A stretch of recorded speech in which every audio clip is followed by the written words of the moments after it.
उत्तराखंड के जंगलों में लगी आग पर सुप्रीम कोर्ट ने केंद्र और राज्य सरकार को फटकार लगाई है। कोर्ट ने केंद्र से पूछा है कि उसने जरूरत के मुताबिक फंड राज्य को क्यों नहीं दिया।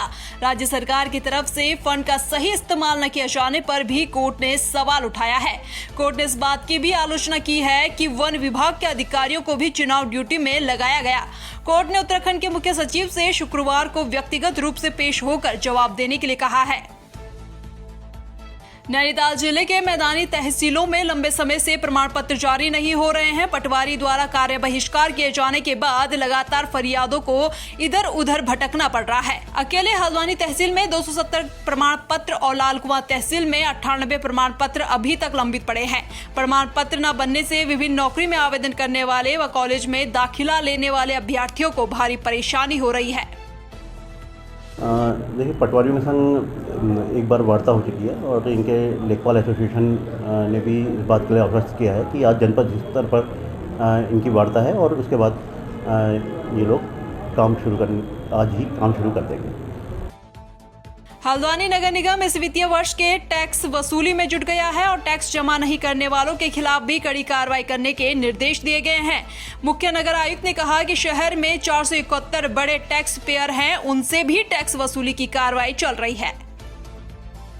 कोई भी नगर निगम हो, उसकी रीढ़ की हड्डी उसका टैक्स डिपार्टमेंट होता है, उसका टैक्स कलेक्शन है। तो मेरे द्वारा ये प्रयास किया जा रहा है कि शहर में जो बड़े टैक्स पेयर्स हैं उनकी सूची बना करके उनको पर्सनली बात भी की जाए, नोटिसेस भी भेजे जाएं, ताकि वो ससमय जो है रिमाइंडर्स भी भेजे जाएं, ताकि वो ससमय टैक्स भरें। तो इस संदर्भ में जो हमने सभी कॉमर्शियल बिल्डिंग्स हैं उनको भी एक लिस्ट बना ली है। वो करीब 471 की लिस्ट है सभी वार्ड्स में, क्योंकि जो नया क्षेत्र ऐड हुआ है उसमें अभी टैक्सेशन शायद नहीं लगा है एज़ पर द जियो। तो ऐसी परिस्थिति में जो भी हैं हमारे बड़े टैक्स पेयर्स, उनको ससमय टैक्स वसूला जाएगा और जो नहीं दे रहे हैं उनके खिलाफ कठोरतम कार्रवाई की जाएगी। पौड़ी में एक बार फिर से वनाग्नि की घटनाएं बढ़ने लगी है, लेकिन इस बार एनडीआरएफ ने वनकर्मियों के साथ वनाग्नि की घटनाओं को रोकने के लिए मोर्चा संभाला है। दरअसल बीते दिनों हुए बारिश के बाद कुछ दिनों तक भले ही वनाग्नि की घटनाएं जरूर थमी, लेकिन एक बार फिर मौसम शुष्क होने के बाद फिर से पौड़ी के जंगल वनाग्नि से सुलगने लगे हैं। अदवाणी के जंगल तक बेकाबू होती आग पहुंच गई है। सूचना पाकर वन विभाग की टीम और एनडीआरएफ की टीम वनाग्नि को नियंत्रित करने के लिए दौड़ पड़ी और काफी मशक्कत के बाद वनाग्नि पर काबू पाया गया, लेकिन इस दौरान वनाग्नि से वन संपदा को खासा नुकसान पहुंचा है।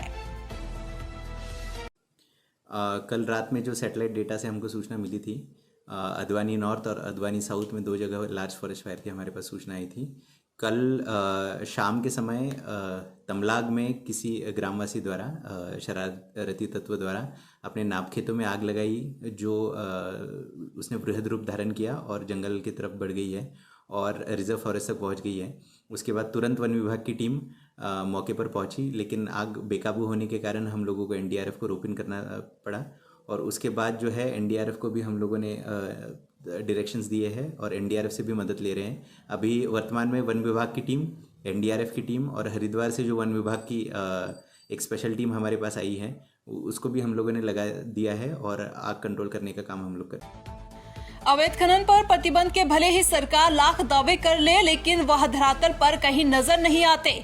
अवैध खनन को अंजाम देने माफिया बेखौफ होते रात के अंधेरे में जमकर अवैध खनन को अंजाम देते हैं। लक्सर तहसील क्षेत्र में कई जगहों पर खनन माफिया बेखौफ होकर अवैध खनन को अंजाम दे रहे हैं और हर रोज राजस्व विभाग को लाखों रुपए का चूना लगा रहे हैं।